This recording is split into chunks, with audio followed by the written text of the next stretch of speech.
There's few things that matter as much in Death Battle as the deaths themselves. It's what sets the fights apart from who would win to who would win in a duel to the death. But with that being said, not every death nails the landing. Sometimes a bad ending can ruin a great or even good episode. Of course, a good death can also really salvage a bad episode, depending on its execution. For this video, the rules are pretty simple. Every death is going to be rated on a scale of 0 to 100 because I like being more specific, and only deaths that occur in an episode count. So no cutaway or off-screen analysis deaths, especially with the Wiz clones. However, I am going to be reviewing deaths in the fight themselves, even if they aren't the title characters. This is really just personal preference. I'm not going to give a score to the planets exploding in the background of Hulk versus Broly, because we don't even know if those planets were inhabited, but definitely expect some unusual additions and deaths you wouldn't normally expect to see. For the Battle Royales, each death will be reviewed separately, and the episode's placement in the overall tier list will be based on how all the deaths score altogether. I'm going in chronological order just to show off how much they've improved over time and for consistency's sake. My ranking of these deaths is based on if I like how the death looks, if it has good sound design and or voice acting, is it in character or does it feel out of place, and how unique it is. Even a disintegration or explosion death can get a great score depending on the other aspects of it. Now, reminder that versus debating is subjective, and Death Battle deaths are absolutely a difference of opinion. These scores and placements are entirely my opinion, and it is not definitive by any means. If you see a character's name outlined in green, that means the death got a little extra point for a ghost thermos moment. A ghost thermos means a little addition or moment after the death that makes it a little better, inspired by the death in Danny vs. Jake. Also, where I rank a death is not consistently reflective of my thoughts on the episode itself, so if you see a least favorite or favorite in the opposite side of scoring, know that it's almost always just reflective of the death itself, unless I say otherwise. Even some of my favorite episodes don't have the best deaths, and some of my least favorites can have a death that pulls out something special. With all that being said, let's ignore the research, finish the rules, and get to the bloodshed, because it's time for some Death Battle deaths!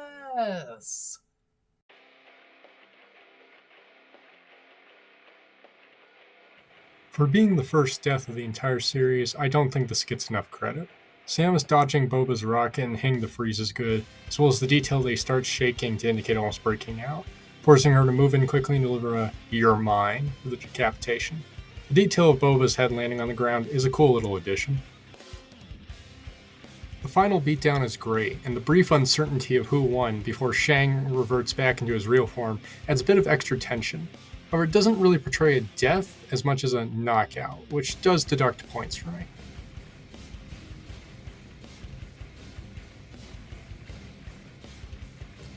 God, this episode sucks. Both characters move too slowly, and Rogue's line feels cut off as the KO just abruptly comes in. Gross and stupid. The build-up takes a hint too long, and the sprites are ridiculously blurry. However, the invisible block is funny, and it leads to an amusing double kill for Season 1. The Dry Bones cameo at the end definitely adds a lot. The build-up as they're both falling straight down tussling with each other works pretty well. The landing has great sound design, and the victory is slightly spoiled by the blood splatter under Hagar's head. Great Zangief laugh, though. This death is just cruel. The entire episode freely dunked on him, and Leo doesn't show an ounce of recognition for killing his little brother. The excess just becomes numbing. A decent concept on paper for a Raph kill just doesn't feel right at all watching him do it to Donnie. The build-up is pretty effective, especially with Raphael breaking Leo's swords only to finally go down. The damn is the only time in the entire fight it feels like anyone does something in character. Props for the detail of the sigh buried in Leo's waist, but his exhausted face pretty much says it all about this terrible battle royale. The wall combo goes on for way too long just for him to get one shot by Leo, though the shell sneaking through the water does feel in character. Decently edited, but really nothing special. How did Yoshi get a combo breaker if he's not a Killer Instinct character? Unless I'm missing something. Blinding him is somewhat clever, and the effort into popping out the egg is decent, The car kill is sort of funny, but completely out of nowhere, and it does little to save this one. The final combo is set up pretty well, and it leads to a really brutal finisher. Taukaka's "I'm bored" is a cute final line, but nothing compares to the barfly bit for this episode. I'm bored. This one has a good setup with the sort of Olympus impaling Spawn, only from the teleport, but the "die" and measly spike is a really pathetic way to end it, especially for these two. The kill is a great way to call back to both franchises, and poor Bomberman's scream is hilarious. Nothing incredible, but a fun ending to this one. Vegeta's Sayonara is a classic, and it does tie into the verdict of whose superpower would last longer. Pretty alright. Sonic's "You're too slow" doesn't sound taunting enough and more determined, but Mario slowly shrinking back down and then realizing he's out of power-ups is really cute. The "Wah" genuinely makes me laugh, and for many people, this was a traumatizing death back in 2012. Fuck this episode. Car crashes are not a good choice for a death battle involving real-life people. The timing sucks, and it's not funny, plain and simple. This one has been talked to death for good reason, and it's still to date the worst episode. What even just happened? Breaking the scar open is horrifyingly done, and the scream is great. It really should have ended there. Lightsaber stabbing him is really weak, and it's still some of the worst looking sprites in the entire series. A bad way to end what could have been a really gory and memorable death. The final combo is honestly pretty good, and the explosion ends in a skeleton. That always gets bonus points from me. As one of the only defenders of this episode, I think this kill is okay. The Sonic Rain Boom looks fantastic for Season 1, but Starscream's body getting destroyed, especially from Rainbow Dash tearing him up, needed punchier sound design. Yeah, eating the spark really doesn't make sense, but even Rainbow Dash looks at the camera like, did that really just happen? Doomguy's reactions inside his helmet are a pretty great way to end it, and the kill is actually the goriest so far, with his body crumbling into a bloody pulp. Chief goes in for the real kill by teabagging him, of course.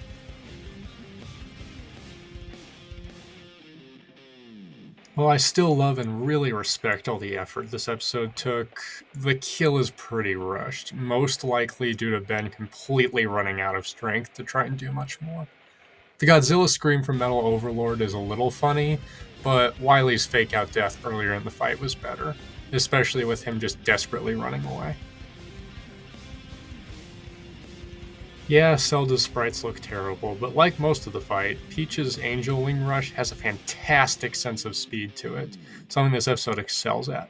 The decapitation is brutal with a great death scream. It's still one of the few Season 1 episodes people like nowadays for a reason. The final hit is meaty, and for our first Sun kill, it's a ridiculously bombastic way to end it. An completely unfair matchup, but a brilliant way to end it.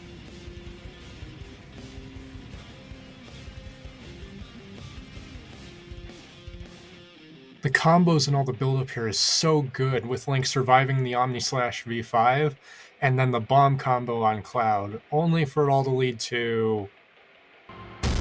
yeah, that says it all, really.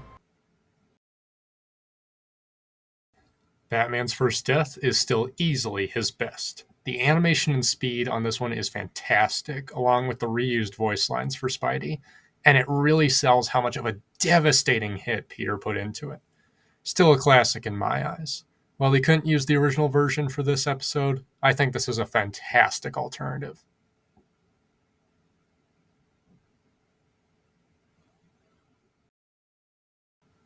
While I'm a big Pokemon fan, this death still makes me laugh. It's so hilariously abrupt with Pikachu's cut-off scream. The blender gives it an extra point, too.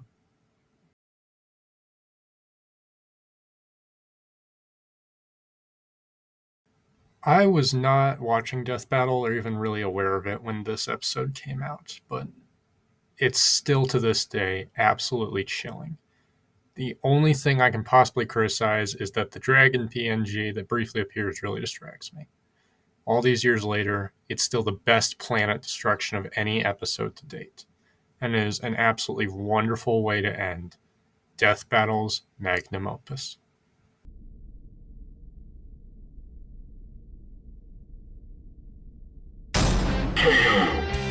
It's over! It's finally over! We never have to hear about it again!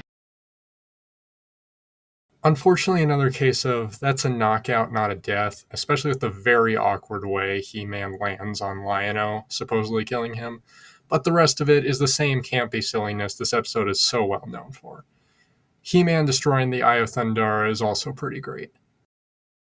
The hand sort of being glued to the bottom half is unfortunately really distracting, but it's appropriately gory for an MK episode, and the detail of sucking up Bison's soul is good for it as well. Khan's evil laugh perfectly bookends the episode. The callback to the opening of Ninja Gaiden to set up this phenomenal one-stroke duel is extremely clever. It even does a job of not only creating a good opening, but doing more than just the final blow, so that Strider can get in the final hits. The building fall is actually fantastic, but I do wish Ryu's body tore in half or something, as after this absolute beatdown, the ending does look like he's just fully knocked out. The final combo is honestly fantastic, and then Froggy Stomp. Not amazing, but considering the episode, it could have been a lot more painful for all of the wrong reasons, as the KO screen unfortunately showed us. This is one of the 2 times we've gotten strangulation involved in a death, and it's a pretty brutal kill for this episode, and especially these characters. Definitely a memorable and bloody win for Fox. The race against the clock is fantastic in this one. Even if RoboCop could have survived the explosion, he's still focusing on keeping the city from getting destroyed, which is very rare to see in these Death Battle episodes. The lines are really well done here. It's a great use of the jetpack, even though it does kind of show up out of nowhere in the scene. And Terminator's final line is the perfect way to go out. I'll be back!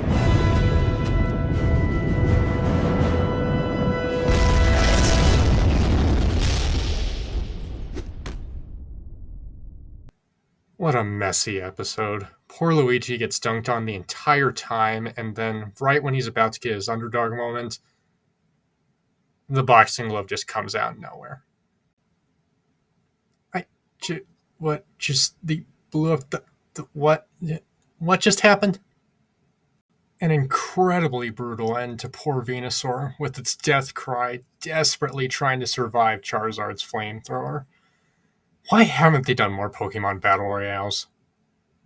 On second thought, don't do that to my boy Mudkip.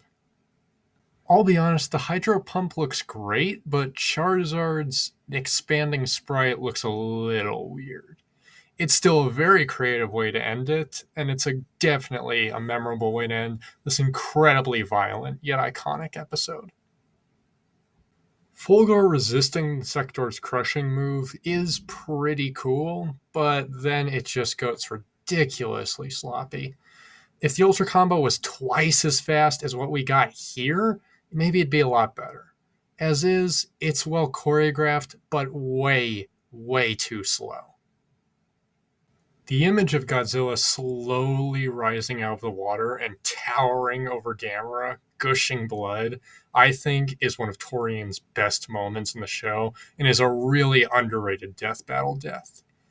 The reactions from both of them, despite being giant lizards, is extremely good, and despite Gamera going for the taking you with me, Godzilla launches him into the air with a fantastic laser breath shot, and then pierces through the toughest part of the shell before exploding. A great detail to a very, very underrated death.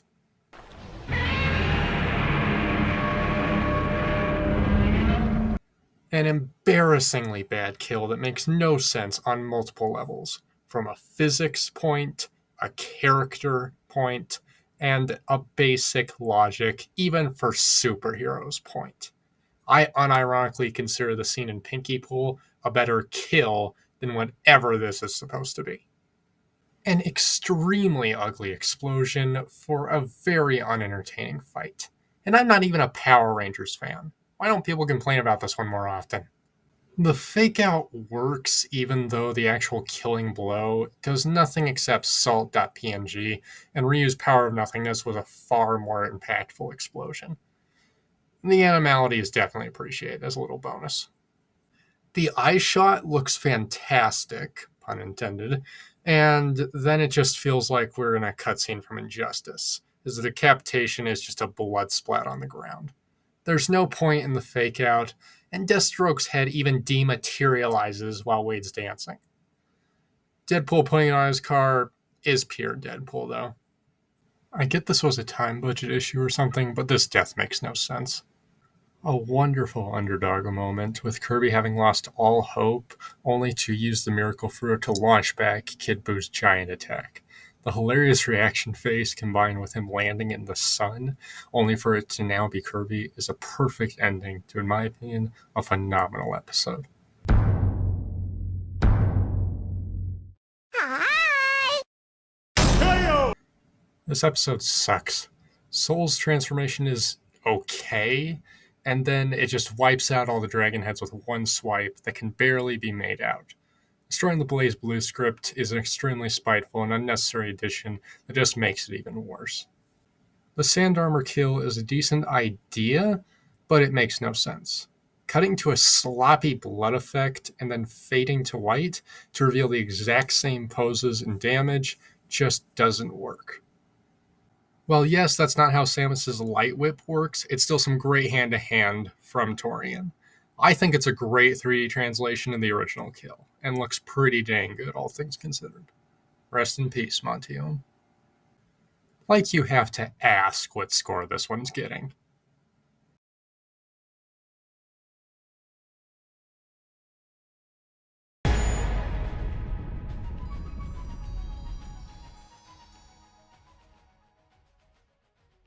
Guts jumping through the fire looked great, and it should have just been the end there. But nope, we had to get a completely pointless Cinder cameo, and Soul Edge goes down in one hit pointlessly. At least the sword sounds are great.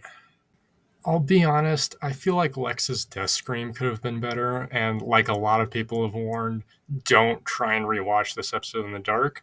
But the storytelling, build up, and other voice acting is absolutely top notch in this episode, and it leads to easily one of the best disintegration deaths in the entire series.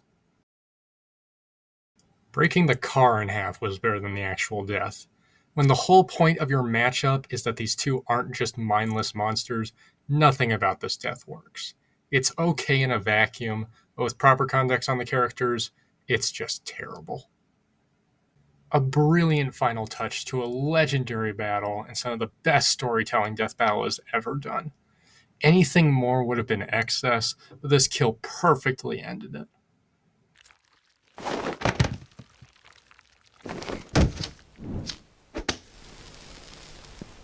Piece of cake. Vader's twirl looks a little weird, but seeing a dinosaur cut in half is always worth it. Vader's last lines are really weak. There's no sense of tension since Vader can't even fly, and the rock is a pretty weak way to take out the Dark Lord. There are only 3 good things about this episode: the trek, the canyon part, and the death itself. In my opinion, Superman peacefully catching Goku is a really nice moment to this day, and is one of the few saving graces of an episode that, once again, despite not being there for, I really don't have much positive to say. I wish the slam had a little bit more build-up on DK's end, like how the Smash Attack version works, but it's still a gory and pretty great quick kill. The fake out is still really dumb.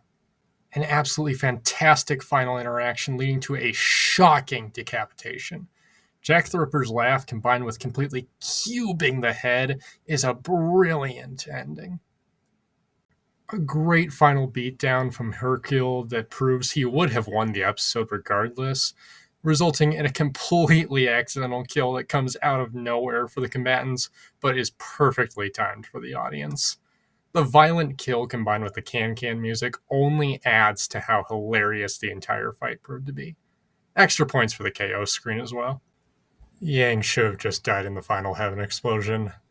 Losing one of her hair, I get, is a character thing, but really doesn't sell how she survives it beyond the wonky scaling. And the final beatdown is okay, but then the next snap is because she fired her gauntlets in opposite directions. Oh, and go watch Ruby Season 3! Watch it, look at it! The double Buster Cannon explosion looks pretty great in my opinion. And I like after both combatants are in pieces, Astro Boy gets a moment of putting himself back together. Though it's really weird that there's no sound when he laughs. The KO screen suggests he's using Rush to try and put Rock back together, which I think is a really wholesome ending. I constantly forget this episode even exists.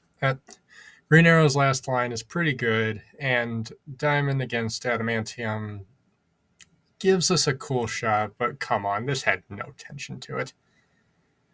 Clint's last line is very fitting, but it's a pretty straightforward death, especially for the creative arsenals these two have. This one has gotten worse with time. Ty attacking Red at first is pretty funny, but then the next time we cut back to him, he's completely bruised, and his blackened eye really feels out of place. Yeah, it's an emotional kill, but it feels ridiculously excessive by the end of it, and it just doesn't work, in my opinion.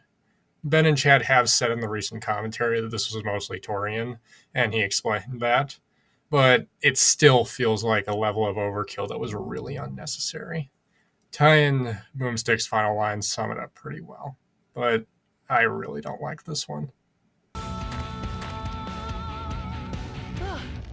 That was rough. KO! Ow! My childhood! Hell yeah, I'm counting this one. A brutal head explosion thanks to Dante's fabulous sword slices that completely catches Bayonetta off guard. The reveal of both characters having been impaled combined with the music is a fantastic moment. While the Rose Kiss looks a little off, the final impact after Bayo is overloaded with swords is an amazing death. And it's just a perfect capper to, in my opinion, a still phenomenal episode. How come I never meet any nice girls? Bowser's eye wound changes sides during the animation. I would rather talk about that than everything else in this episode. The kill sucks, even if it just cut off with Bowser eating Ganon whole like a roast pig. But the terrible verdict, and it resulting in a completely unearned explosion that leads to Dry Bowser not even getting an appearance in the episode, just adds to the major frustration I have for this one. The Rhino adds so much to this fight, especially with the overture playing over the entire thing. The climax is brilliant and really shows off the power of teamwork and friendship both duos have, with Clank freeing Ratchet from the time freeze, leading to the great 1-2 combo, with the freeze gun completely solidifying Jack and Daxter, and then the wrench smash capping things off. And curtain. KO! The final rushdown after Flash's legendary King of Speed Force monologue is decently done. The impact with Silver flying backwards is also okay, but the samurai statue is a really lame quote-unquote kill, even by accidental deaths go, and even with the quote-unquote context of Eobard's meddling 5 seasons later, it's really not enough to improve the death, in my opinion. Barry's last line is pretty good, though. A phenomenal and absolutely terrifying death. Fully worthy of the Clown Prince of Crime himself. Even if you don't buy Sweet Tooth being tricked by Joker, which I disagree with, this is still an incredibly well built up death with the wonderful dialogue between both characters. The effects are honestly incredibly well done, and it is genuinely horrifying watching Needles succumb to it as both characters both start uncontrollably laughing. The police car clipping gets to me every time, though.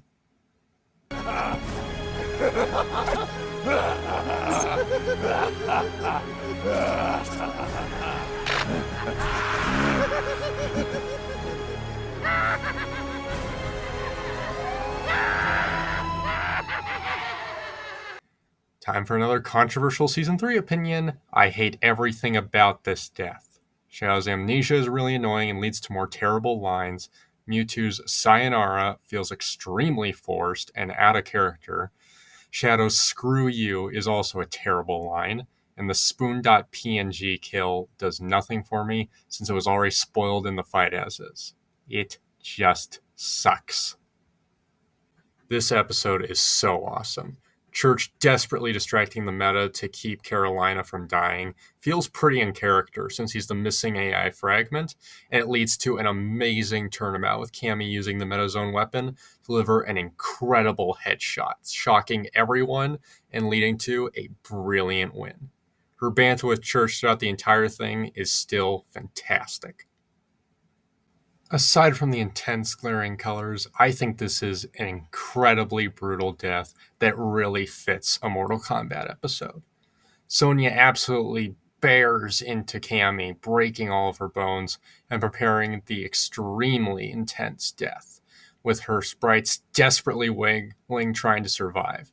While yes, it kind of pops Cammy in half instead of splitting it in half, I still think it's very effective in this complete mess of an episode. Yeah, this is one of my least favorites, but to be fair, the death is still good. Tracer and Scout's last lines are really good, as are the great voice acting, but the final explosion looks okay, just a little underwhelming, considering the verdict involved in 3 missiles. However, the Pulp Fiction reference and Archimedes' cameo from Scout's hat are a good little addition to the episode. An awesome final hit from Terry after the intense beatdown the two went through, to, in my opinion, close out a very underrated episode. The blood splatter looks great, and Terry's hat toss is a good way to cap it off. Plus, thanks to Smash, we can recreate this one now. Terrible matchup, meet bad episode with terrible, terrible death. Amy's sprite does not even move when it is hopping along the arcade machines, and it looks like a mouse is dragging it in Flash. Ramona should have pretty much died when the hammer hit her straight in the face, considering the brain damage she seemed to already suffer through most of the fight. But no, we need to focus on the arcade machines all landing on the ground. Kill by being crushed by arcade machine is at least unique, but it does almost nothing for me to close out one of my least favorite episodes of the entire series. Sure, I'll count these, why not? Decent love taps from the cuddly-looking Doomsday, though the multicolored citizens look pretty weird. An absolutely horrifying and barbaric end. For many people, this is not only their favorite death at the time of release, but is still their favorite death to this day. It is an absolutely terrifying watching Hulk go down to Doomsday's barrage, and the beatdown is nothing short of phenomenally gory. Doomsday's final word perfectly cements for Hulk and this city all that they will know.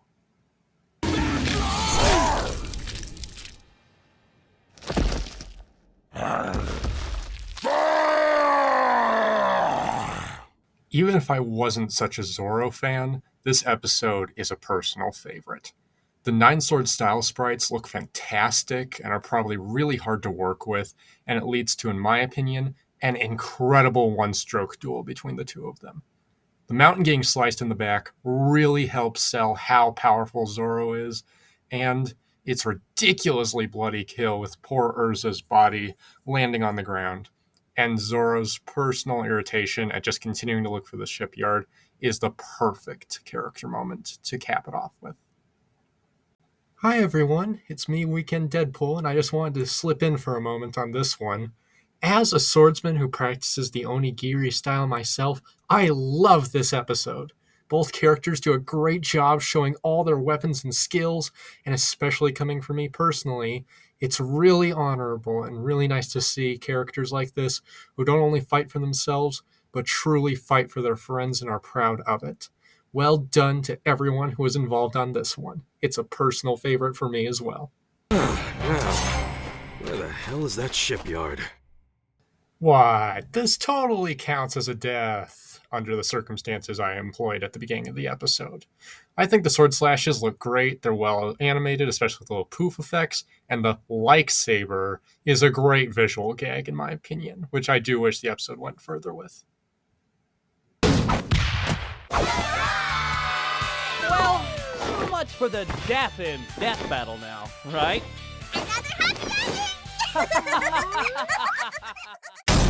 What the? Where's the carnage? What a cop-out.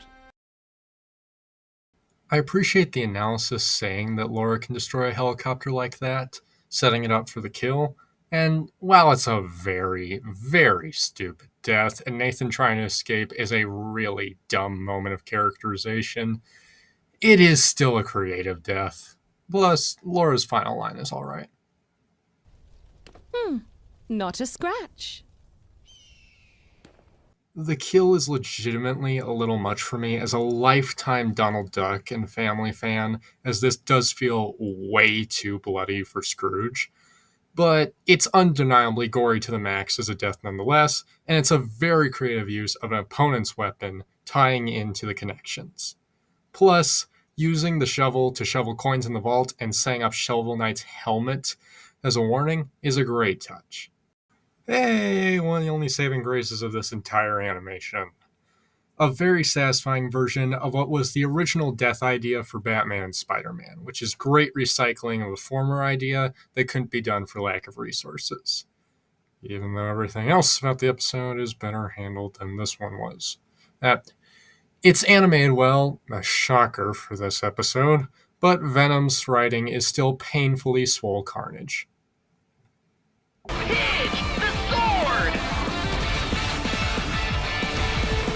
him covering fire! With what? Everything!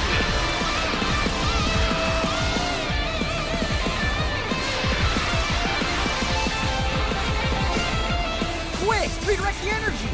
It's too much!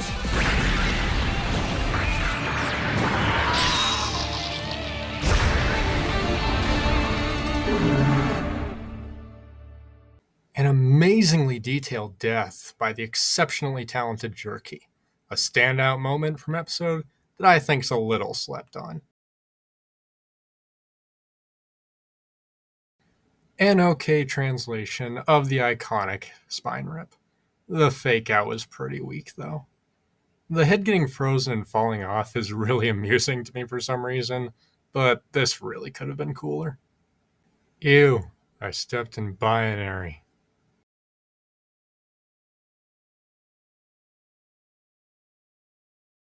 A pretty decent ending to a messy episode, even with the still terrible sound design. Still don't get how Overlord getting split in half results in Base Mel's head landing on the ground. Lucario absolutely powers through Renamon's barrage in a great moment that leads to a pretty sweet combo, and then one of, in my opinion, the scariest and harshest deaths in the entire series. God, this one leaves a mark. A pretty good moment from a pretty weak episode.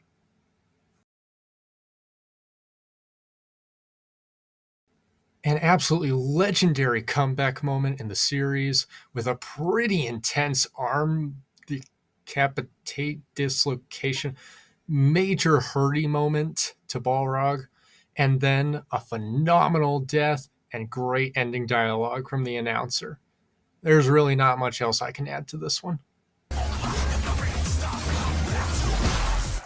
Holy jumping giblets! TJ Combo takes the title in absolutely brutal fashion. Excuse me, I've got to hurl.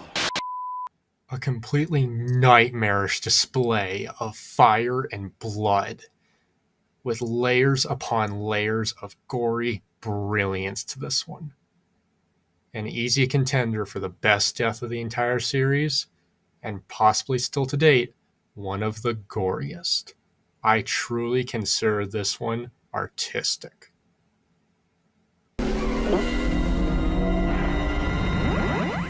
Not even you can prevent this! Remember, kids. Remember me.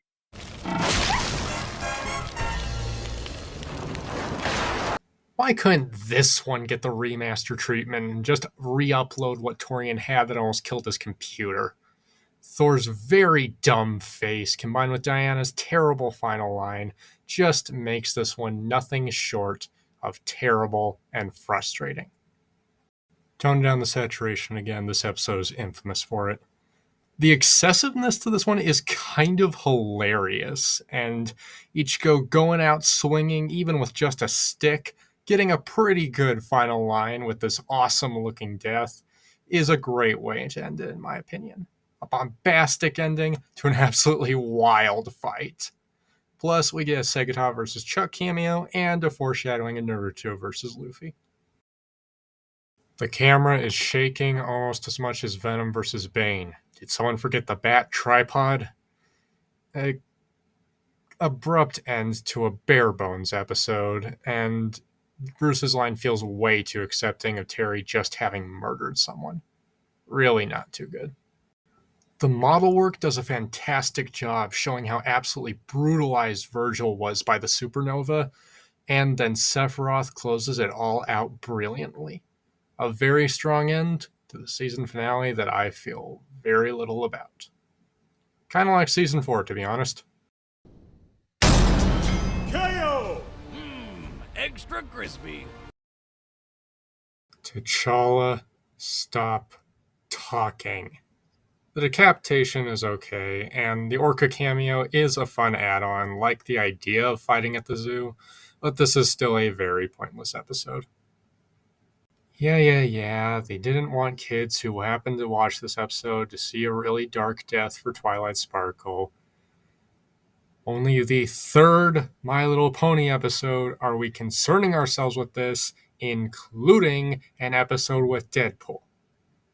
Twilight's lines are really terrible, especially since one-liners are not her thing over overdone monologues, but it just has nothing to it. While the Soul Self does look good, I don't want to devalue that. Everything about Phoenix versus Raven, like that episode or not, has rendered this one completely irrelevant. I think I'm one of the only people in the community that likes this episode particularly. I haven't watched Fist of the North Star, to be clear, and I do consider this the weakest of the 3 JoJo episodes at the time of the recording, but I still think this one's good. And come on. When they used the "you're already dead" line, you knew the death was coming. I think it looks great, it has very good sound design, and gives us some serious nightmare feel right there.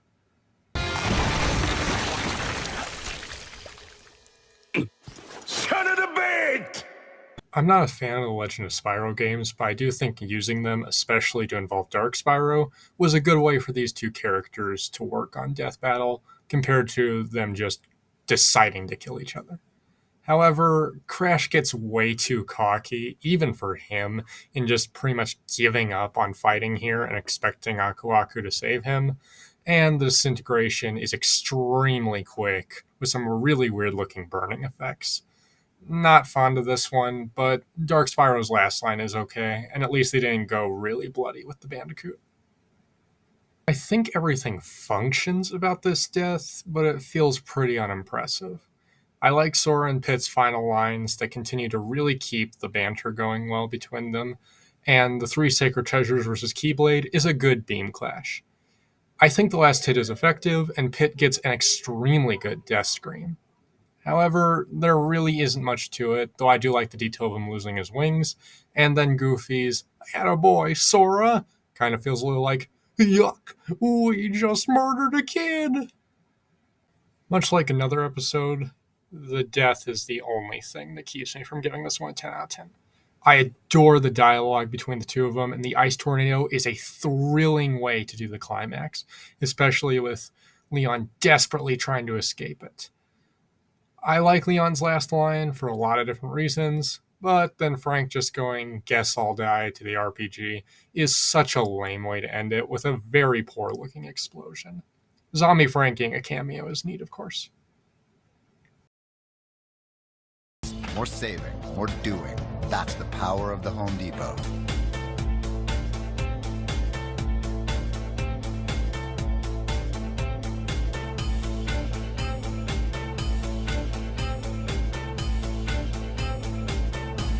It's so close to being an amazing death, and then we can't even see the hole in Jin's stomach. Blood smear looks terrible, and Ryu's last line just feels like a complete non sequitur. A really bad way to end a really good episode. The best one-stroke duel of the entire series. Absolutely astonishing.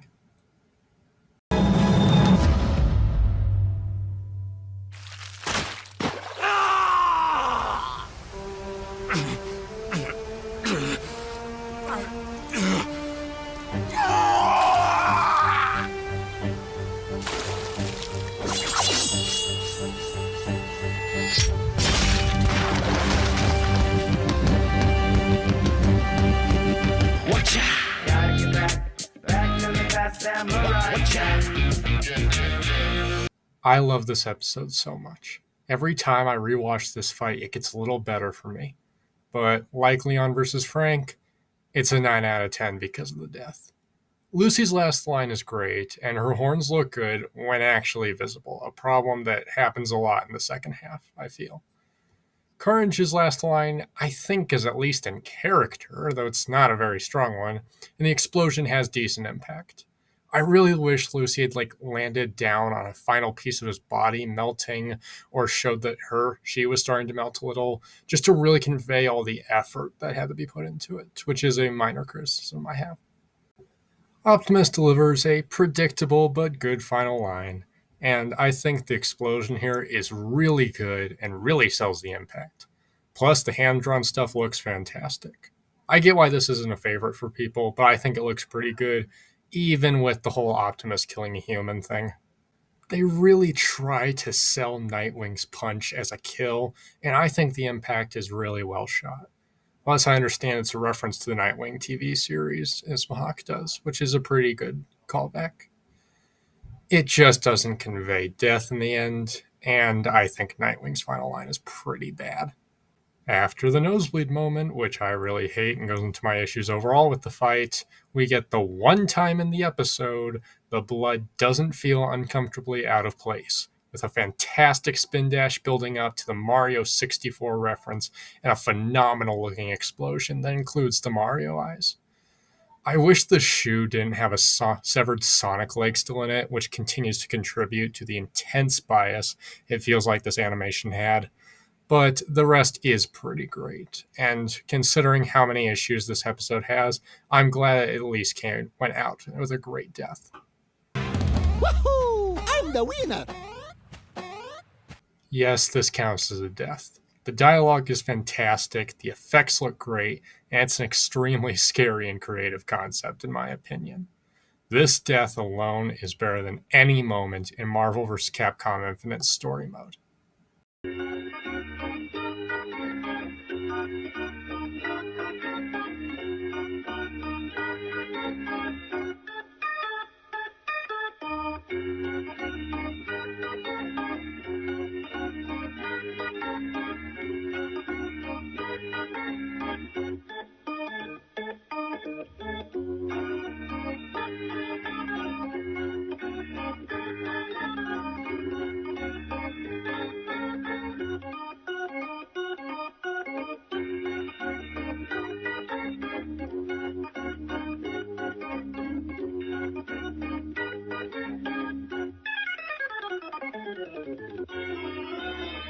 The death is slightly confusing, especially on a first watch, but the impact is still great in my opinion. While yes, the Rasengan versus Kamehameha would have been a better way to end it, I appreciate this still being something different and not yet another disintegration. Naturally, we end it with a Roshi laugh, which immediately makes it peak.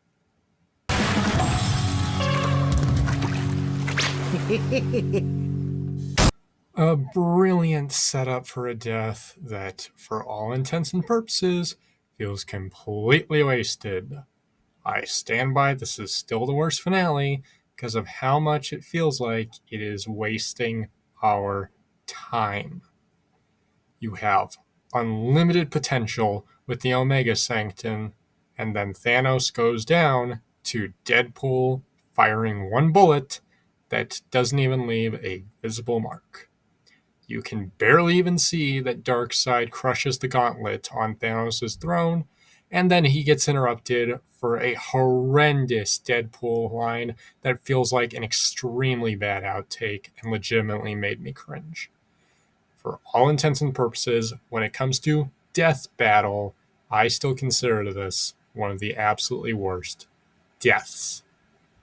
KO! Oh man, that's the worst way he could have gone out, because now he's gonna be dying over and over and over. The anglerfish make for a terrifying kill that is set up extremely well, and the illumination from everyone is extremely well done. For an absolute stomp of a matchup, this kill really adds a lot to a pretty underrated premiere, and Aquaman's lines continue to be pretty great. Dinner's on the king tonight. Poor Volnut just didn't stand a chance and instantly goes out through the black hole. Rock goes out doing everything he can with great battle damage, and the black hole explosion is pretty good. The possession looks fantastic, and it was a pretty clever way to keep X in the fight and end Starforce, but the final beam needed better sound design, in my opinion. Still a good way to end off the Battle Royale. An incredibly brutal kill with the strangulation combined with a decapitation, and a pretty good closing line from Natasha. This episode seriously gets slept on, honestly. Oh, hi, Michael Kovac. Binary looks a lot better in this episode, and I think the final hit has some pretty good impact with the meteor exploding. The one hand-drawn shot is very random, but I do like Billy getting hit by Carol's leg at the end. I told you those Gordos can be a real pain in the ass.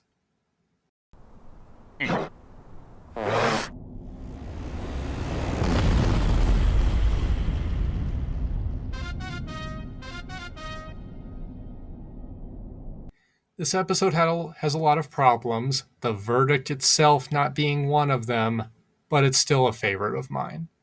Yes, the kill is pretty out of character for Hal, and it's a little bit too brutal for Ben, even teen Ben, but the constructs still look good. It's a very unique death, even without the meme lines.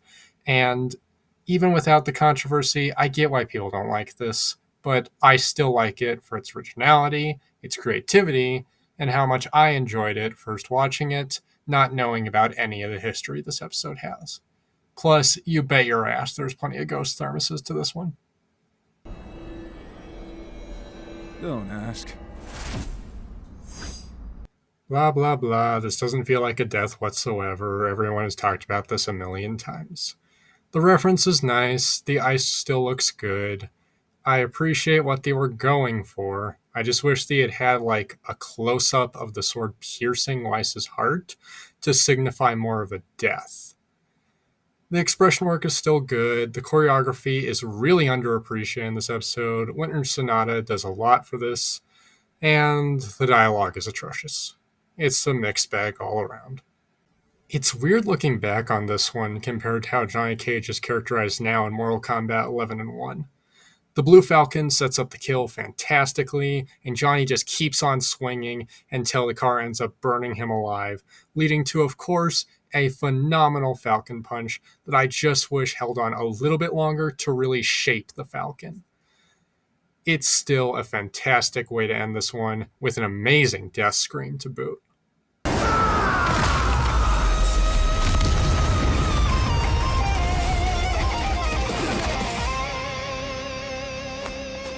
Only one can be worthy.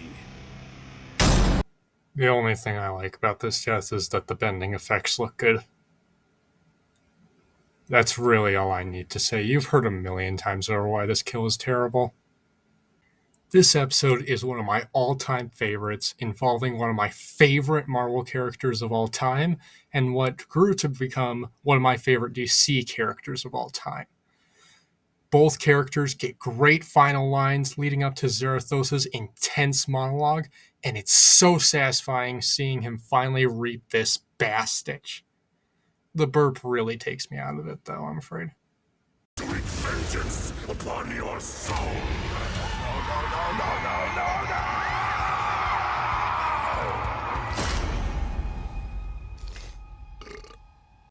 Mechagodzilla pulling through the spear after being impaled in a similar way to Chosen Undead years later is amazing, and really feels like a I'm taking you with me moment from the King of Monsters. Absolute Zero combined with the Godzilla roar is a really cool way to do a disintegration death. Props for the detail of actually seeing the entire hole in Kiryu's stomach as well. Rest in peace, Jason David Frank.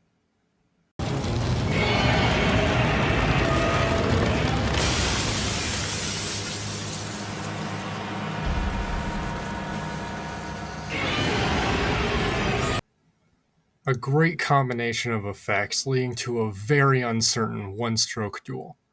Sasuke falling apart looks great, and Hiei's final line is refreshingly appreciative of their fight. A great way to end this one. The castle exploding looks great, and everybody loves Dracula's final, absolutely chilling line. A fantastic way to end this haunting battle. You're right. You're not a man. You're a pig. Let me hear you squeal.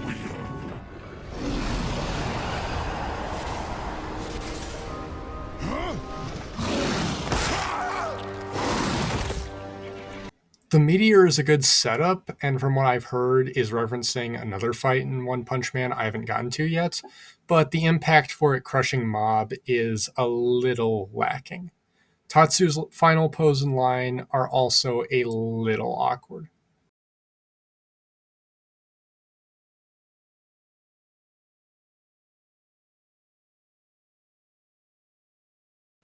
I love the Deadpool trilogy. The absolute dissection from the mask is exceptional, and Deadpool really shows how much he's down to his last legs and has pretty much given up at this point, which is well set up in the verdict as well. The fat lady is a great visual gag.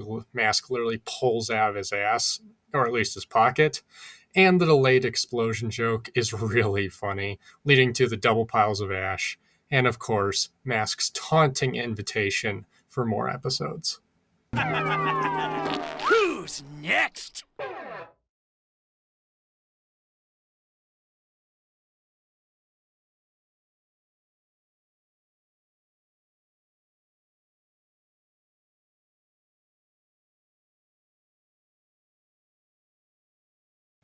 This death's gotten a little flack over the years for being a poor ending, but everything building up to it I still think is extremely effective.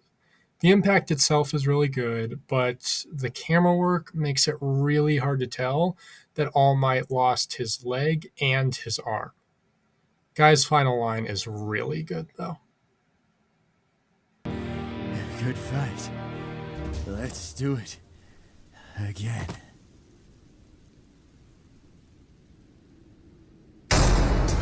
KO! Looks like All Might might not be all right. Both characters get great final lines combined with the awesome puppet animation, and while it's an explosion death, the Spider-Verse influence goes a long way for this one, and really pops out with the colors in my opinion. Easily the most underrated premiere to date. It's cool seeing Diana's bombs used for the death, but this kill itself makes absolutely no sense. When both characters are known for screaming, Diana somehow shoves her whole fist through Sindel's head to decapitate her. Everything about this one is just a mess. This episode's still a lot of fun. A great aerial sword clash for the finale, where Jason just had the stronger stick. It leads to a short but sweet kill with great sound effects and colors that I think really ends this one on a high note. This fight frustrates me so much. The self-destruct itself looks pretty, and there's some great reverb on Janos' voice here, and it would have been a perfectly fine way to end the episode, but the stupid MCU dialogue and the funny haha Janos is just ahead moment seriously shoots this one in the foot. Great, now I'm doing it. When you combine a really terrible moment of, gee, this is too hard, I'm going out on my own terms, combined with a character who is extremely unlikable and I knew nothing about going in and wanted to know even less about afterwards, combined with a death that barely looks like a death at all because all Freeze deaths need to do that apparently, combined with Esda's terrible sprite face that just irritates the hell out of me, this one just leaves me cold. This is the episode that made me a fan of Machamp. The 1000 punches are phenomenally edited, and Machamp's ridiculously likable thumbs up moment gives us, in my opinion, the best kill in any Mortal Kombat episode. The body parts flying look a little odd, but I don't mind them, though it might have worked better to just have Goro's head and torso fly. Plus, Machamp being hurt by its burn is a cute little end detail. This one gets an easy 1000 out of 1000 for me. An incredibly gnarly kill with Booster's force field used in an extremely creative way for the death. The expression work and Cable's final line are just excellent. There's really nothing else I can say to this one except... Haha! Boost terrific! This isn't the best one-stroke duel they've ever done, but it's still a phenomenal moment in my opinion, especially with Obi-Wan crushing Kakashi's eye and then putting everything into the Force for his final swing. I wish it held on Kakashi a little bit longer before just suddenly falling apart, but I do really like Obi-Wan's last line and how his dialogue was handled overall in the fight. Danny forgot a third verse in his rap he decided to suddenly start doing, and Jake just dies to a random laser beam with no impact whatsoever after the ghostly whale literally did nothing. The Ghost Thermos, in my opinion, is the only saving grace to this one. Hey! What? Whoa! Time's up, pal. For all the flack this season gets for so many Marvel and DC characters, which I do understand and agree with, it's easy to forget how many animated characters we got, especially cartoons in this one. With that being said, breaking the sword looks alright, and then Diana goes lumberjack mode. The hair still on She-Ra's head is really distracting, and it just feels like an extremely basic decapitation that doesn't take advantage of Diana's sword being able to split atoms with terrible, terrible dialogue. I really don't have anything to add to this one. It's completely amazing. Please do more Sailor Moon episode. What? That's impossible! Now you're catching on.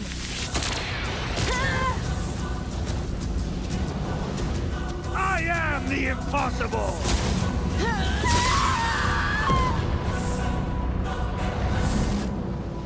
That was for my ice cream. The effects are honestly stunning in the second half of this fight, and the dialogue stops being terrible again, if only for the climax.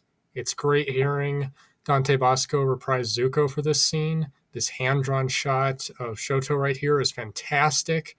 The track swelling as they both put everything into their final attacks is so good.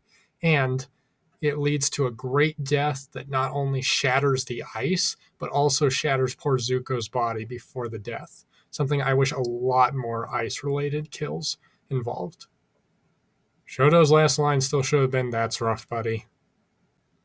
The death scream is honestly haunting, and however you interpret this one, it's extremely well done and an insanely creative kill for these two. Wally's flaming hair form also looks great, and in my opinion, the little whoa just caps this one off perfectly. Oh wow, who could have seen that coming? Decent setup with A-Train getting blinded, and then he just conveniently runs straight to Maeve's fist. Why is Billy here and the other boys aren't? Why is Billy here at all? Why does Billy have the laser baby when it's not a standard part of his arsenal? Hey, how did that laser clash work without him somehow moving to the side to have that building fall on them? Hey, why did Starlight not try and just dodge the building? And her last line is super out of character. Nice to get a laser beam death that isn't a disintegration, I guess. The best one of the episode, but that's really not a high bar. This one just really gets on my nerves, and I really wish it hadn't been included. A terrible way to end, in my opinion, a very terrible bonus episode. I'm sorry, I just can't get behind this death. I love this episode so much, but the kill happens way too fast. It doesn't look like Bucky broke Jason's helmet, much less his skull. And the light flickering on after in the last shot it went out is just so distracting. It's a minor thing, but it just does not add to this one when they could have just done it from the other angle. A poor way to end, in my opinion, a really great episode. This fight sucks.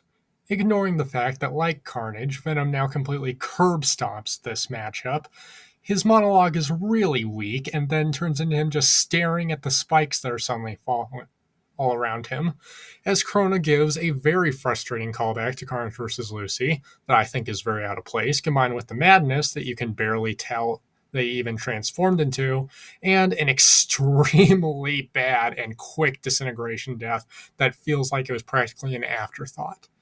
Ragnarok eating both souls barely saves this one. An absolutely horrifying kill. Saberwolf ripping out John's entrails and then strangling him with them is an incredibly raw and gory moment, and then it leads into an amazing line from John as he gives in to his werewolf side, being the Darkstalker he truly is, and then the color dips low, with only the blood-red moon showing us Saberwolf's final moments. A truly amazing moment from an extremely good episode.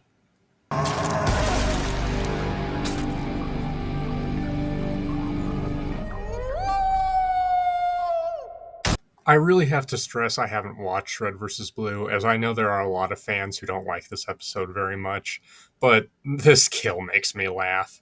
Simmons absolutely should not have died from it, but for some reason the delivery alone of just Simmons really cracks me up. I've heard this is a good reference to how Sheila died in Red vs. Blue, and I like Caboose's line either way. Easily the coolest death in the episode. Extremely well done, and a great way to take out Lopez. Poor Griff goes out trying his best, though I do feel the neck snap is a little much for this episode. I don't mind Sarge's line. The sniper gun should have just taken out Tex and Donut at most, but Caboose's line is really funny, and everyone's expressions watching it ping everywhere is honestly a pretty good moment. It does feel like a little bit of that. The episode's going on too long, we gotta end it, but I do like it. I like how this kill was set up earlier, especially with the teleporters, and it's an enjoyably anticlimactic final moment. In my opinion, as a non-watcher of Red vs. Blue, I get why this one irks people, but I do find it funny, and I really like Caboose's final line. A very stupid way to end a very enjoyable fight. Good thing the flag is out. Gee, I wonder if the Bat Family character is going to die to the Spider-Man character. It's so hard to tell. Regardless of all the issues this one has, the kill is a good setup, but Barbara's terrible face really ruins it for me. It is a good idea, I just wish it could have been better executed. I hate this fight's writing. The hand-drawn climax looks really good, and it was a nice surprise, but then the kill just happens in one hit, so Sanjay can continue to make obnoxious quips. This one just frustrates me to no end. I really love how this one ends, especially since Ikari is one of my favorite tracks of the entire series, and with them just headbutting each other into oblivion, I really do feel that the tranquility of Broly opening his eyes to see Hulk's body dissipate is very effective in the end.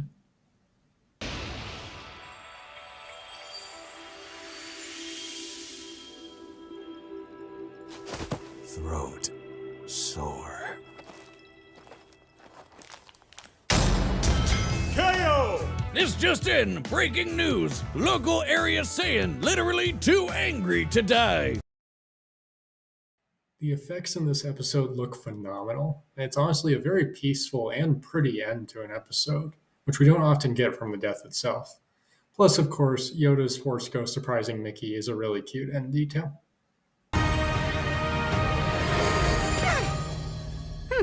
What a shame.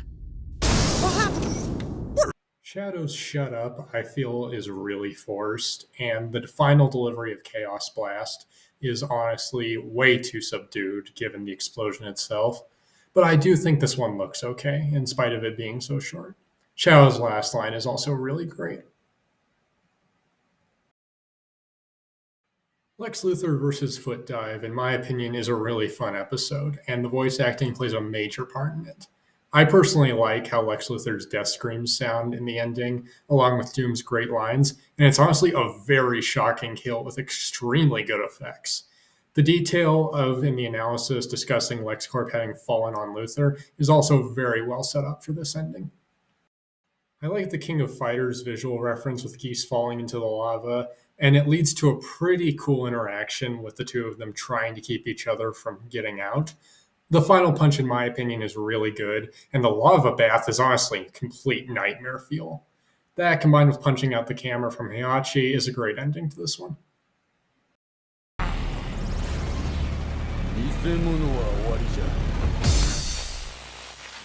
Redirecting the missile is a clever use of Blake's weapon, although, being honest, I don't really find Mikasa's yell or face that funny when she dies.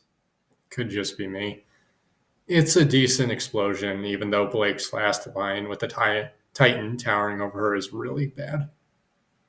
The dragons all look so phenomenal, but Poe just kind of flying through Danny's body like a PNG unfortunately has no impact. Retooling Poe's last line just a little bit would have been the best way to end this one, but I do really like what we got in the end.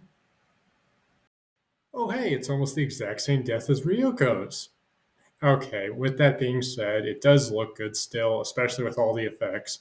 It's a kind of hilariously gory moment with all of the watermelon and unicorn blood, and Steven's gem having been cracked in half is a great final detail.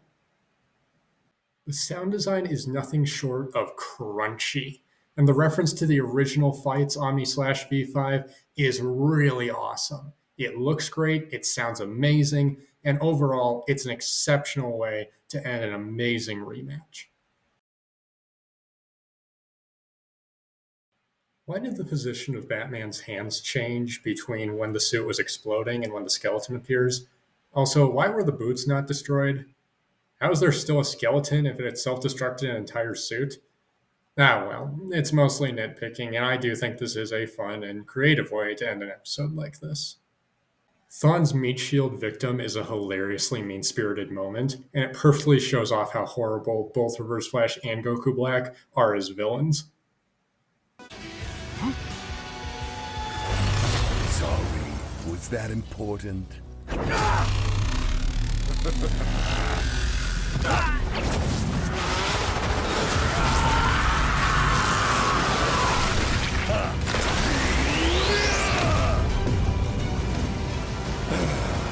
How fun. Okay, this one. To be clear, I was only starting to regularly follow Death Battle when this episode came out. I wasn't part of the community at all, and I wasn't aware of any of this episode's controversy, of which it's, of course, gone through a lot of. So I'm just judging the death on its own as an episode death, and I think it's a very interesting and creative way to end it.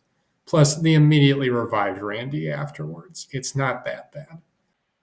Hey, wait a minute. Was that victim trying to drive the carriage while being drained, or was Dio driving the carriage while enjoying his dinner? How did that work?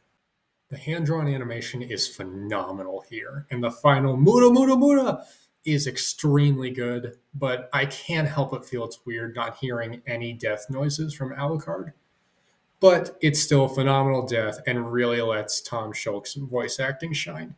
Extremely epic way to end this one. This episode is so damn ugly to look at, even without Khan's terrible Mario movie lizard face. The kill is not well set up, the POV is shot poorly, and it's all just an absolute mess. This kill feels way too brutal for Storm, but I do really like her final line of respect, and is certainly unique for a Sprite episode. Not great, but not a bad way to end it. Add another one to my wall of controversial death battle takes. I love this fight. But all of the fake outs were better than death itself. Aizen's death screams are good, and I love Madara's final line so much. Not the best way to end this one, but a way I will always remember. The final blow is nowhere close to my favorite thing about the episode, but it's a very intense kill, and Saitama's scream really sells it. Plus, the eggshell gag is pretty perfect.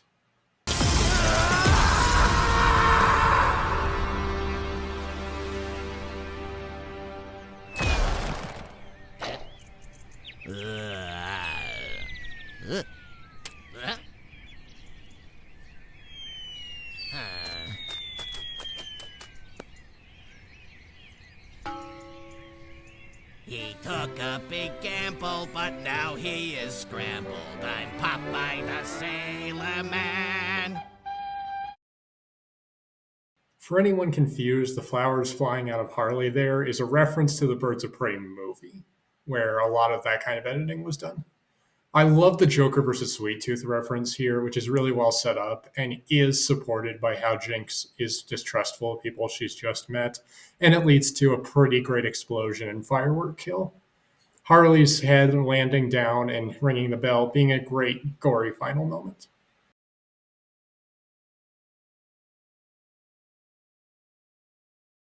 Zatanna's final line is great, and the box saw is a great idea for a kill, but unfortunately most of it ended up off screen for some reason. However, Zatanna's amazing meme face brings it all together. Also, imagine having your most successful video be something you threw together in like 30 seconds. Trick? Smash it, roll ones!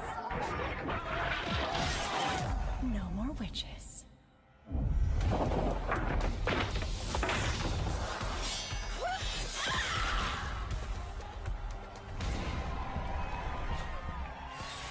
And that's our show, ladies and germs.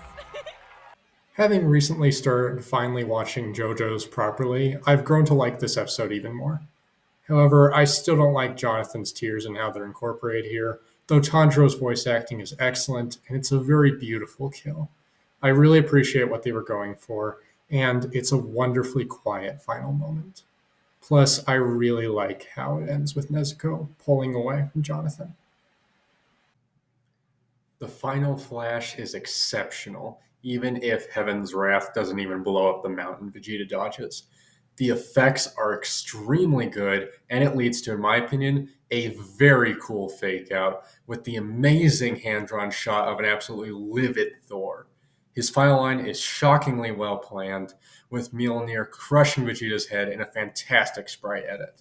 I'm a major fan of this one. An absolutely horrifying and extremely violent death for a horrifying and extremely violent villain. What else can you really say about this one? It's amazing for all the right reasons.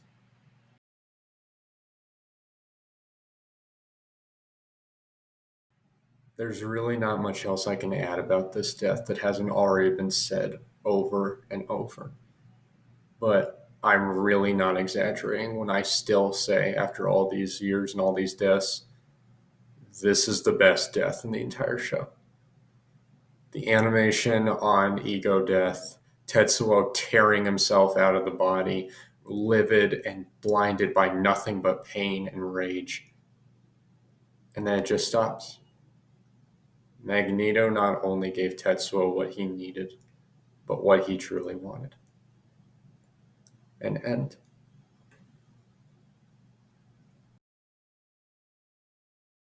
There's definitely a lot to say about this death, as well as this episode, of course. And while I quite like it, it is a bit of a mess. The Galaxy versions are very messy and hard to look at. And I do really like both of them calling upon the language of their myths. but it results in a very fugly and hard to make out death of the galactic forms with Heracles' head split off, and then the narrator abruptly but still spoils the ending before Heracles dies. Though I do understand Sun Wukong's line is a reference to the one he did the same thing in a myth once. It's mixed, but I do like it. After one of the only good moments in the entire fight, with Boba Fett cauterizing himself, John Yacha immediately goes for his kill myself move, and then gives an I farted look, as the explosion itself looks utterly terrible and seems like it did even less damage than the thermal detonator dropped earlier. I've seen worse. This final pose looks awesome, and then Raiden just gets sliced in half with very little fanfare. I do think the explosion looks nice at least, but this one could have gone out on a much higher note. The chandelier looks good and is appropriately Bond, though I always felt that Bond didn't raise up his arm enough to signify the laser being pointed upwards. While Chapter 4 Wick absolutely would have at least tried to dodge it, I do think his final word is pretty solid, and the cell phone picture blinking out is a great touch. This score is pretty crystal clear.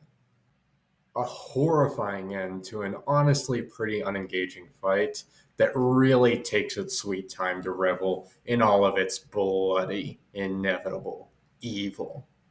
The real death was his camera lens.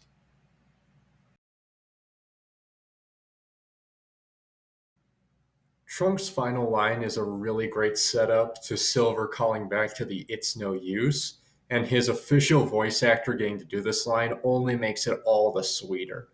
It's an amazing moment that only gets better when Trunks personally resists the sword, and then Trunks has to force it into him to show off the power difference between the two of them. It's a truly amazing moment for both characters that's then insectuated further by Trunks' phenomenal death scream that has great effects on it. This one is just amazing. The effects on both characters giving their all into the final attack is really impressive and always gets me excited. Cutting to a SpongeBob explosion is a hilarious touch, and the emotions definitely tend to hit me in the gills on this one. Personal shout out to Raccoon Bro VA's Season 9 review for going so in depth in this episode, and getting me to think about how the Ocean Man reference at the end of the fight might have been a reference to Steven Hillenburg. Minus some of the jittering, it's a cold but very effective trading of weapons for a solid decapitation and chef's touch from Jason of smashing the decapitated head onto the tombstone. A personal favorite of mine, for sure. We get a phenomenal line from Sauron as he completely turns the Lich King hollow, his armor clattering empty on the ground before his throne.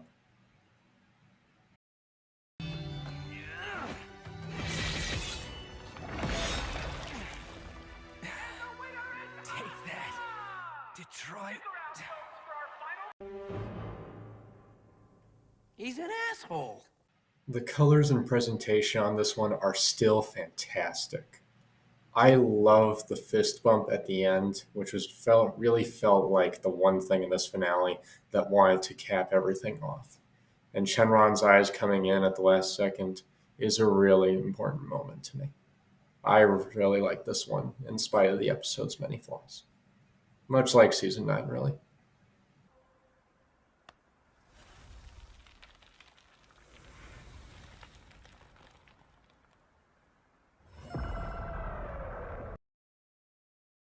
This death is amazing and completely horrifying. It's an incredible, fully hand-drawn death of the ants exploding out of poor Adam, though I do think Hank's final line is more something Scott Lang would say. I like the setup to this death, especially the spin around Chosen Undead does, and the first flame itself looks really good, but then Dragonborn makes the same yelling noise he made earlier in the fight, and it's this big, ugly mess. A very bad way to end a really great fight, though the ending dialogue is fantastic.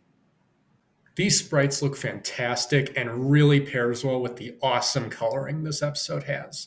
The clone moment is also nice and sets up the kill well with a good fake out moment.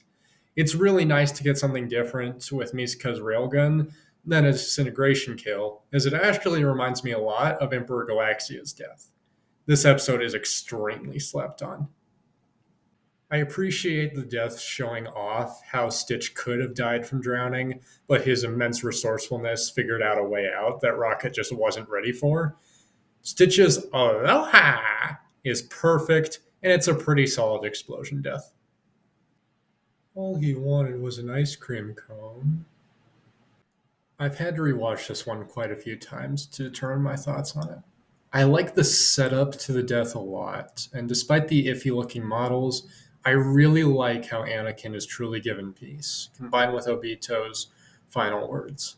However, I really feel the crush itself feels a little weak in both presentation and sound design, which is what really holds this one back. Pretty much everyone agrees the visuals are the best thing about this episode, and the death is no exception. Personally, Jean desperately fighting against Raven's power, only to finally fade out into a single flame, is great, with a simple and peaceful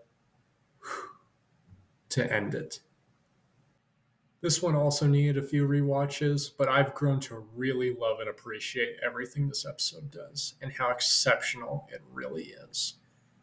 The face of Guts as he draws his last breath and is simply stuck, frozen above Dimitri, and Dimitri's reaction, realizing that he's not just fighting another mindless warrior, is really impressive. His determined laugh as he resolves to fight for Guts' soul is extremely powerful. It's a perfect way to end this battle with the gorgeous shot of Guts' corpse. There's not much I can add to this one that hasn't been said a million times, but John's melting body is an incredible looking death. The phenomenal writing this episode ended on would not have worked had it not been delivered so expertly by these two brilliant performances.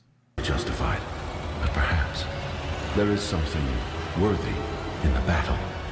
Myria. Something beyond my understanding.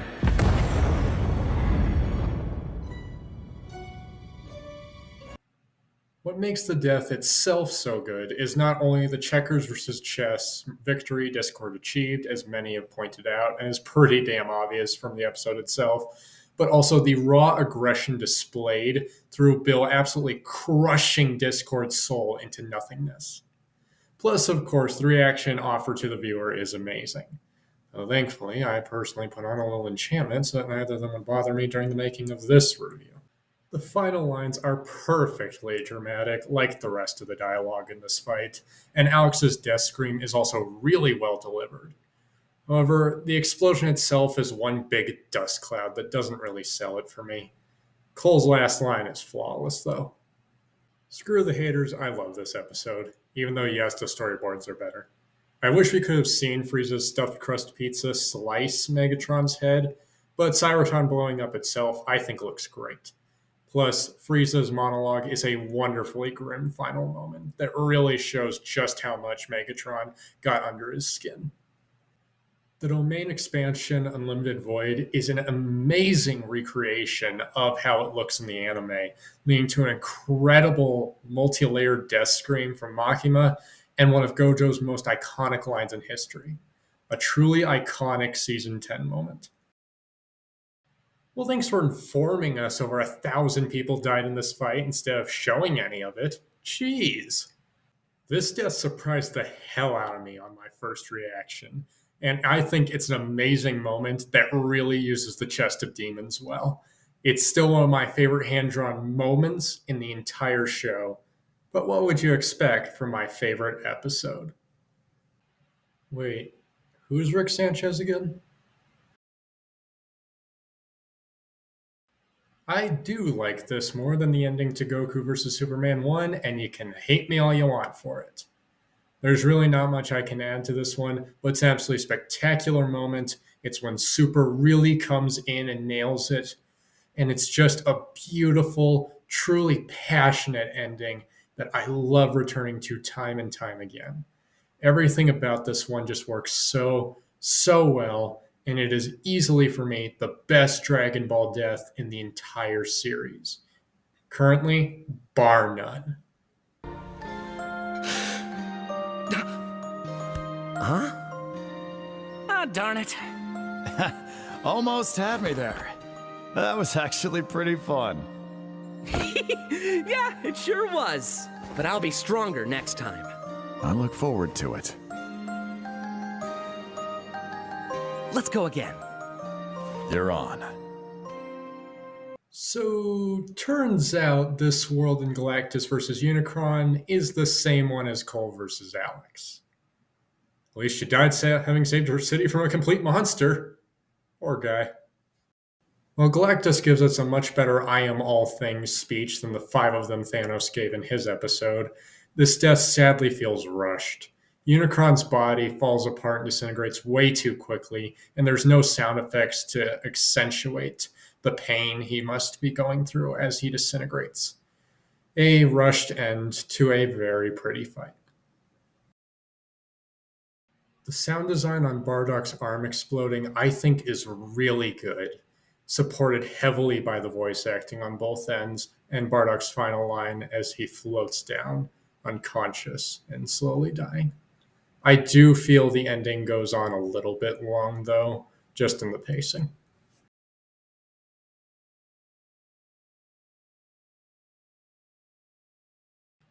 Yeah, I absolutely love how all of this looks. The sprites are fantastically designed, the 3D model work blends really well, and such an intense and awesome looking final explosion for GER and Giorno. It really surprised me the first time I saw it, and I love how it all turns out. Plus, the added detail of the fight victory screen from Persona 5 is just the perfect way to end it. This episode is phenomenal. Eggman is desperately trying to escape from Dry Bowser surprising him after destroying the Death Egg, exhausting everything he still had on him to try and escape, leading up to a diabolically great line that even calls back to Mario vs. Sonic 2 in a way, giving us one of the best explosion deaths of the entire show. Absolutely incredible.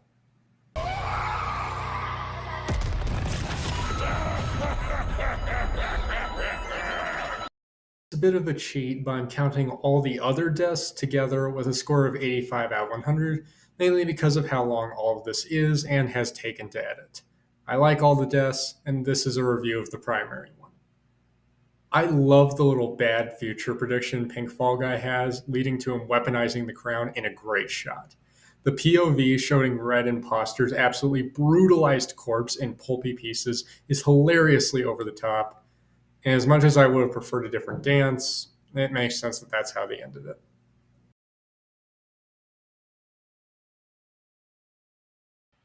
Phew, a little more than you were expecting, huh? In the end, I have gone over every episode of Death Battle, including the bonus episodes, and personally gone through what I thought was fair to do to review and rank every death in the series. But there's one last thing I wanted to try and tackle before we head out. Just a quick little rundown going through the kill count numbers like dead meat of just every season of how many deaths, what my favorite death was from that season, and what my least favorite was. This will be more rapid fire than the rest of this has been and less analytical, but I will still be going over it. So just have a little patience as we get through the home stretch here and really go over what makes the numbers tick, in addition to, of course, what makes these deaths so special. Season 1 had 30 kills in total, all of them combatant kills. The coolest KO absolutely goes to Goku vs. Superman 1. It still holds up to this day, and it's nothing short of amazing to see. Lamest last hit, of course, goes to none other than Beaver vs. Black, and it goes to the entire damn episode. Big surprise. Season 2 had 38 kills, with 36 of them being combatants. I'll give the coolest KO to easily Chuck Norris versus Segata Sanshiro. While you might not count it, I do still count it for the purposes of this list, as reality itself just shattering all around them and resetting. Lamest last hit is actually a tie between Ragna vs. Soul and Gara vs. Toph, as I genuinely could not pick which one I dislike more. Season 3 had 29 kills, 28 of them being of combatants, giving the Pinky Army roughly 10. I could be wrong on that number. If we count the Pinky Army as just one, there were 19 kills. I'll give Coolest KO easily to Hulk. It's an easy choice, but it's still one of the best of the entire show, even with other favorites of mine from Season 3. Lamest last hit goes to Shadow vs. Mewtwo, just barely under Ramona vs. Amy. Season 4 only had 16 kills, possibly the lowest in the entire series to date. While I have to give the Coolest KO to Silver Samurai, I can't help but want to give it to Megatron vs. Voltron out of personal bias. Lamest last hit will most definitely have to go to Thor.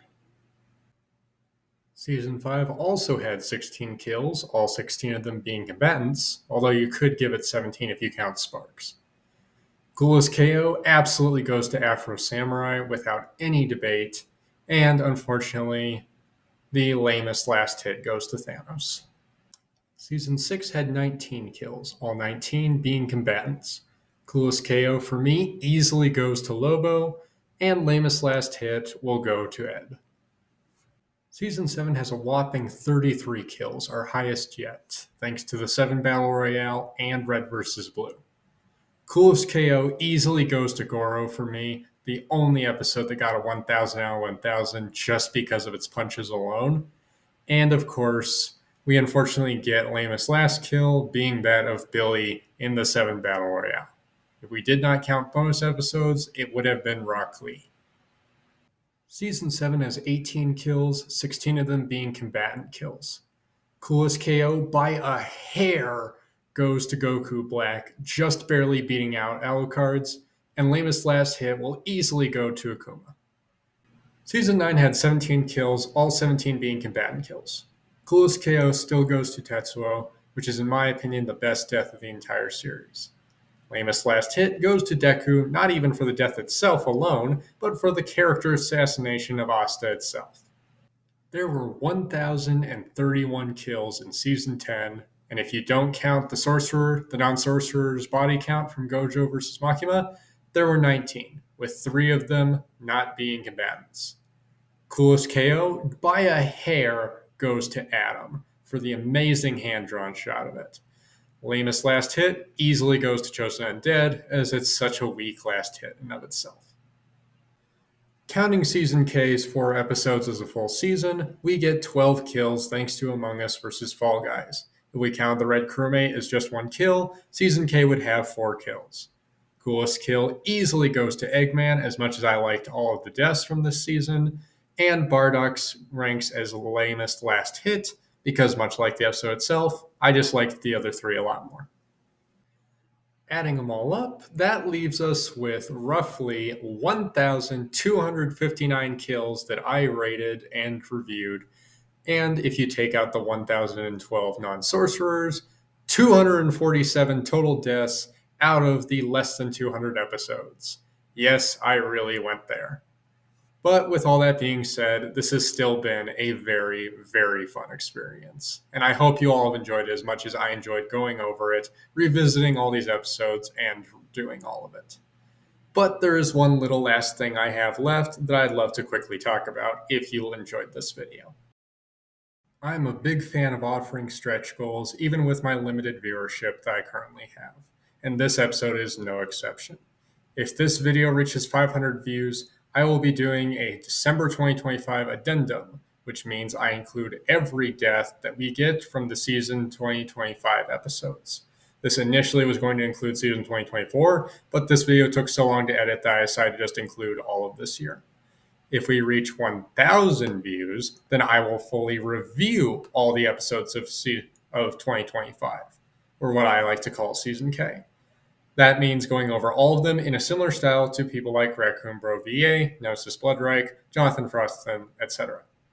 But if we reach 1,500 views, which will really let me know how much you want to see more of this, then I will review and rank every death in the Versus series, Fictional Characters Collide, which includes Demon and Archer, 2 I really like watching and who do Versus content similar to Death Battle.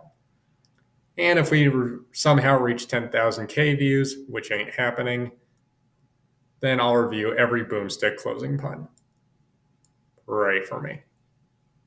With all of that being said, it's been one hell of a fun ride, and I thank you all for joining me on this wild journey so much. I really wanted to set out and provide an updated version of every death on the show, which I've only seen one video done for before, and I owe Biffweed a huge thank you for inspiring me to do that one. Thank you all so much for watching. I really hope you enjoyed all of this Death Battle content, and hopefully we'll see a lot more of it in 2025. I know you'll definitely see it from me. I'm Paul, promoting Squirrel Girl vs. Pepsi Man since 2023. Take care, y'all.